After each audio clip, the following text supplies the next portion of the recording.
مساء الخير، يا رب يكون كل الجميع بخير. النهارده فيديو من نوع خاص وشديد الخصوصيه، لان احنا النهارده بنتكلم عن حاجات كتير قوي. اول حاجه، لو انت عندك مشكله نفسيه، لو عندك حاجه في حياتك اكيد هتاثر عليك، ده كده كده.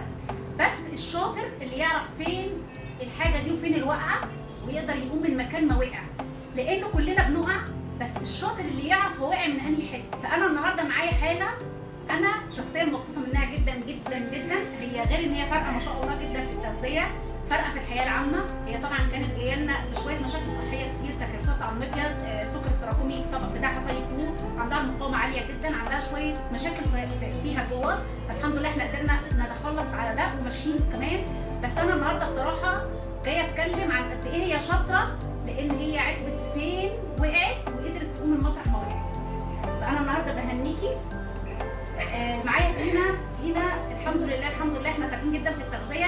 بس عايزه اقول بقى النهارده هي التغذيه بقى فرقت معاها في ايه، ولما ابتديتي تثقي في نفسك وصلتي لايه؟ لا، فرقت في حاجات كتير قوي. يعني فرقت اصلا في لبسي، في الميك اب ما كنتش بحطه، وكنت شايفه نفسي كل شويه اللي هو ما بحبش ابص نفسي في المرايه. لا، هي فرقت في كل حاجه. فرقت اصلا وانا طالعه السلم، وانا بمشي، وانا بخرج مع اصحابي. الاول ما كنتش بخرج، مش بحب ان انا اشوف حد عامه.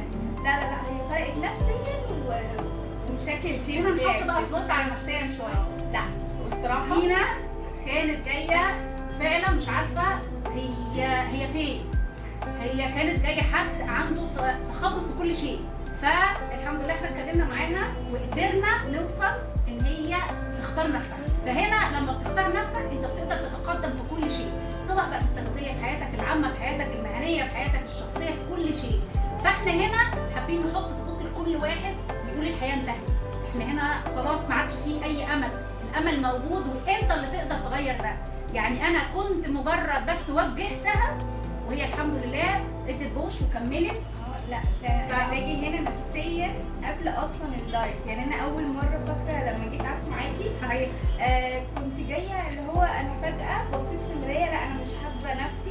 في صاحبتي قالت لي عليها، فقلت لها خلاص يا مريم انا عايزه بس ان انا تحجزي لي مع الدكتور. حجزت وجيت. انا عيطت وانا بتكلم، كنت طالعه من هنا مرتاحه. كل مره باجي حتى لو انا جايه من شرم من عند اهلي، لا ببقى عايزه اجي احكي لها اللي حصل، ابديت بقى كل اسبوع، الهزار، الضحك، الوقت اللي احنا بنقضيه مع بعض هنا. مش وقت ان انا باخد سيشن وباخد ورقه مكتوب فيها تغذيه وبمشي. صحيح. لا، فرقت كتير بصراحه. الحمد لله. لا، انا بعتبرك اصلا اخت بقى وصديقه وماما وبابا وكل حاجه يعني.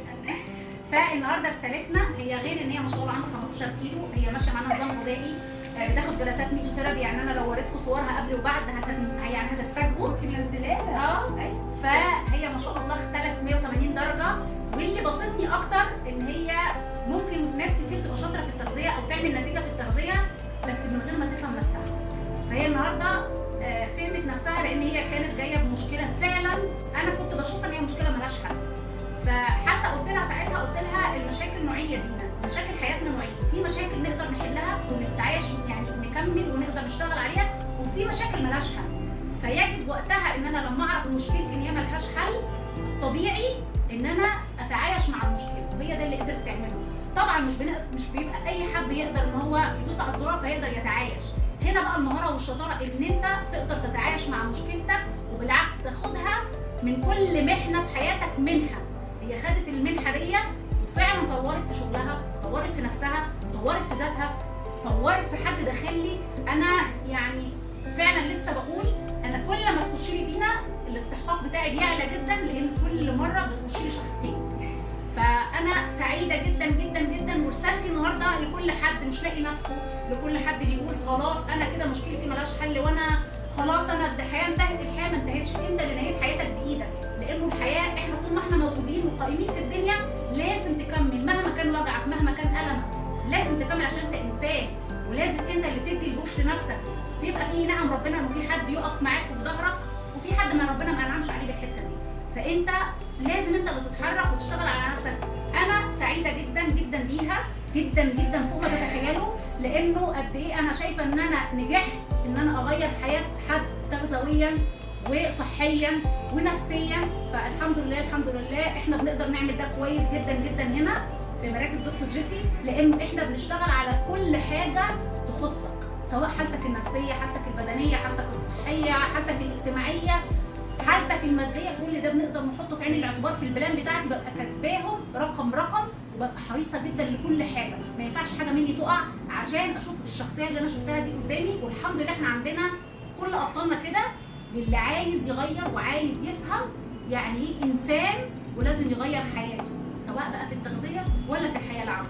انا مبسوطه منك وعايزاكي النهارده تدي رساله في عجاله لكل حد يقول خلاص هو الحياه لا، الحياه ما انتهتش ونفسيا ما انتهتش، حتى لو انت شايف ان الدنيا ثوابت. صحيح. لا لا لا، لو رحت لدكتور شاطر هيعرف يوجهك للحاجات الصح، يوجهك بقى في الشغل. على فكره انا بسال الدكتور في الشغل وفي البيت، واعمل ايه مع اختي واعمل ايه مع ماما واصحابي مش عارفه عملوا لي ايه وجيت ايه ورحت فين، فده بيخليني اجي افضي كل الحاجات اللي جوايا، فباخد السيشن فبروح مبسوطه. بالعكس انا كل اسبوع لا انا ببقى مبسوطه وانا جايه. فبجد لما بتخس بتحس بفرق، لما بتخس بتحب نفسك اكتر. صحيح. بتشوف نفسك حلو. انا ما كنتش بحط ميك اب قبل كده، لا دلوقتي لا انا حابه ان انا احط ميك اب والبس فساتين واختار الوان.